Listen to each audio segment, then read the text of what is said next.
They left me stranded, laughed, and never looked back. But years later, when their lives fell apart, I was the only one who could save them. 15 years. That's how long it had been since I last saw my family.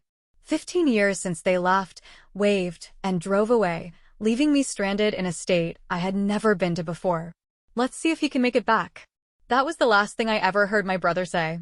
They thought it was funny. A harmless prank. But it wasn't a prank to me. Because I never came back. And now, after all these years, I wake up to 107 missed calls. Something has changed. Something has gone wrong. It started as a road trip. A last-minute family vacation before I moved out for college. I should have known it was a bad idea. My brother had always been the favorite, the golden child.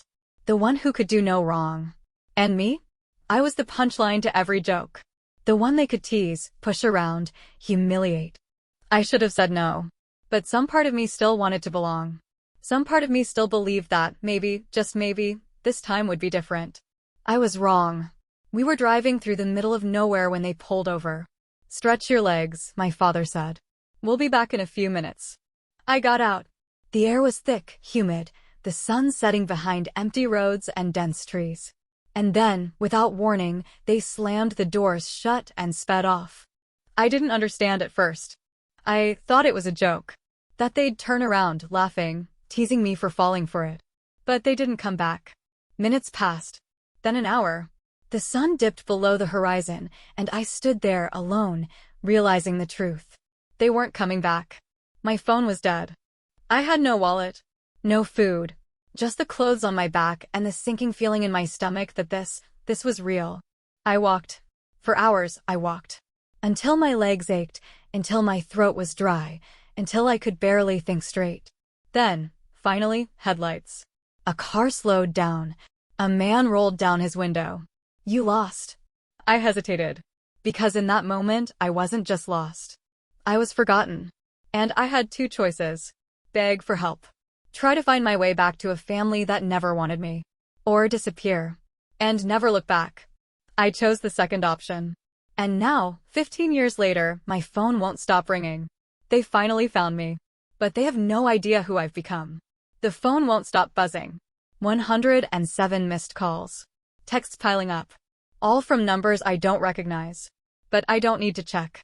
I already know who it is. My family finally found me. After 15 years of silence. After 15 years of pretending I didn't exist. Now, suddenly, I'm worth finding? I don't answer. I just stare at the screen, watching the notifications flood in. Because all I can think about is the night they left me behind. I never made it back home. Not that night. Not ever. The man who stopped on the road that evening, he didn't ask questions. Just took one look at me, sweaty, exhausted, barely standing, and opened his passenger door. "You need a ride?" I hesitated. Because I knew, the moment I got in, there was no going back. If I got in that car, I wasn't just accepting a ride. I was accepting a new life. No more begging for my family's approval. No more being the joke. No more trying to fit into a place where I was never wanted. So I took a deep breath and I got in. I never looked back. The next few years were a blur. A mix of survival and reinvention. I worked whatever jobs I could find. Lived in places most people wouldn't call homes. But I made it. Slowly, painfully, I built something out of nothing. And then, one day, something changed. An opportunity. A chance. A moment where all the suffering finally paid off. And now? Now I have a life my family could never imagine. Success. Stability. A name for myself. I created everything they said I never would. Without them. Because of them. And now, after all these years, they're reaching out. But why? What could they possibly want from me now? I take a deep breath, my finger hovering over the screen. For a second, I consider it. Picking up. Listening to whatever excuse they have. But then, I remember. The laughter. The way they sped off without hesitation. The way they never came back. And I let the phone ring. The calls don't stop. Different numbers. Different area codes. Like they think I'll pick up if I don't recognize them. I don't. But the voicemails keep piling up. One after another, desperate, frantic. At first, I ignore them. Then, curiosity gets the better of me. I press play. And the first thing I hear? Please, just call us back. My mother's voice. Shaky. Weak. Like she's been crying. I almost laugh.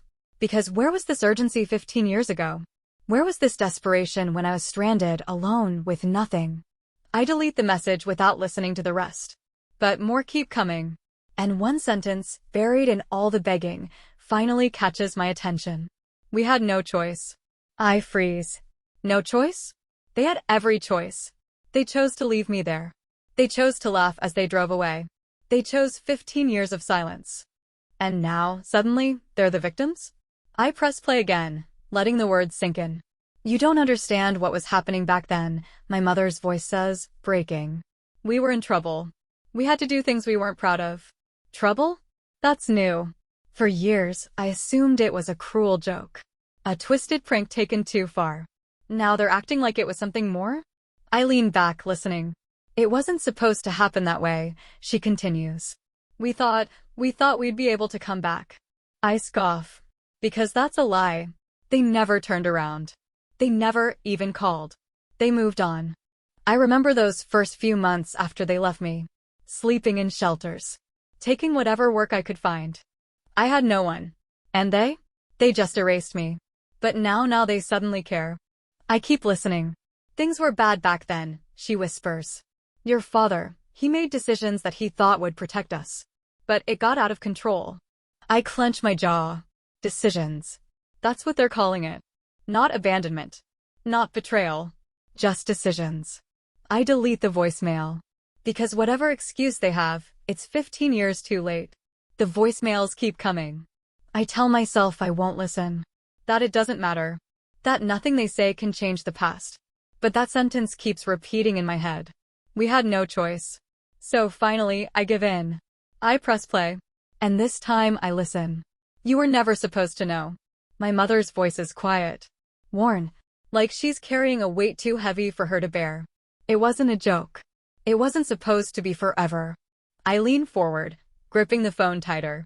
We thought we'd fix it before you even realized what was happening. But then things got worse. And by the time we could do something, it was too late. My stomach twists. Because this isn't what I expected. Excuses, yes. Lies, of course. But this sounds like guilt. And guilt means something more. Something I don't understand yet. I go back to the first voicemail. Then the second. Then the third. Piecing together the words, the half-truths, the desperation. And slowly, a picture starts forming. One I never saw before. One I was never supposed to see. 15 years ago, my father was in trouble. Not normal trouble. Not lost his job trouble. Serious trouble. The kind that makes people disappear. The kind that puts entire families in danger. We had to act fast, my mother says. We had to cut ties. We had to make it look real. My breath catches. Make it look real. They didn't just leave me behind. They erased me. On purpose. And now, after all these years, they're trying to bring me back. But why? What's changed? What do they want from me now? Because if there's one thing I know for sure, they wouldn't be calling unless they were desperate. The next voicemail changes everything. It's not my mother this time. It's my brother. The one who laughed the loudest when they left me behind. The golden child. The favorite. The one who had everything handed to him. And now? He sounds terrified. I know you probably hate me, he starts. His voice is shaky, like he doesn't want to say the words out loud. And I don't blame you. But this is serious. I stay perfectly still. Because my brother never begged. Not when we were kids. Not when we were teenagers. Never. I don't know if Mom told you everything, he continues. But Dad, he screwed up. Worse than before. And now they're coming after us. I feel my heartbeat in my throat. We need your help. And there it is. The real reason they're reaching out. Not because they missed me. Not because they regretted what they did. Because they needed something. Because they always needed something. But this time, it's not money. It's not forgiveness. It's something else. Something bigger. I replay the message. Again. And again. They're coming after us. Who? Who is coming after them? And why do they think someone they abandoned, someone they cut off for 15 years, would be the one to save them? I should delete the message. I should block the number. I should walk away. But I don't. Because for the first time since this all started, I want answers. And I think I finally know where to get them. I shouldn't care. I should delete the voicemails, block the numbers, and move on with my life. 15 years. 15 years of nothing. And now they expect me to help? But something about my brother's voice won't leave my head. He wasn't just asking. He was begging. And my brother? The golden child? He never begged. Not when we were kids. Not when I was struggling. Not when they left me behind. So why now? Why this level of desperation? I need to know. Even if I don't help them, I need to know. I don't call back. Not yet. Instead, I start digging. Because if my father was in trouble all those years ago, it would have left a mark. People like him, they don't just disappear quietly. It doesn't take long to find something. An old news article. Small. Almost buried. But there it is. My father's name. And next to it, a headline that makes my stomach turn. Local business owner under investigation for fraud. I sit back, gripping my phone. Fraud. So that's what this was about. I keep reading. Details are vague. But the timeline matches. 15 years ago, my father was caught moving money where it didn't belong. Investors. Fake deals.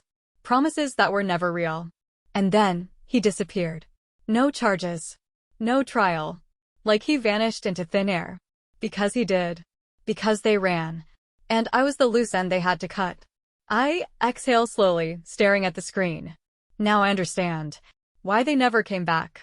Why they erased me. Why they're suddenly so desperate. Because whatever they were running from, it finally caught up to them. And now, for some reason, they think I can save them. I close the article, but the words stay with me. Fraud. Disappeared. No trial. They ran. 15 years ago, they ran from something bigger than I ever realized. And now, whatever they were running from, it's back.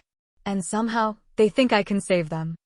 I don't know whether to laugh or be furious. Because the truth is, I don't owe them anything. Not after what they did. Not after they left me behind like I was nothing.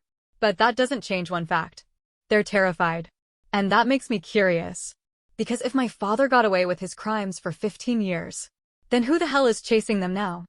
I spend the next few hours searching. At first, there's nothing. Just old business records. Dead companies. Shell corporations that collapsed overnight. But then, I dig deeper. And that's when I find it. A name. Buried in a lawsuit. Small. Almost insignificant. But it's there. Richard Calloway. The man my father stole from. The man my family was running from. I click the name, expecting another old news article. Something from 15 years ago. A case long forgotten. But I don't find that. Because Richard Calloway? He's still very much active. And according to the latest reports, he never stopped looking. I sit back, my pulse steady but my mind racing.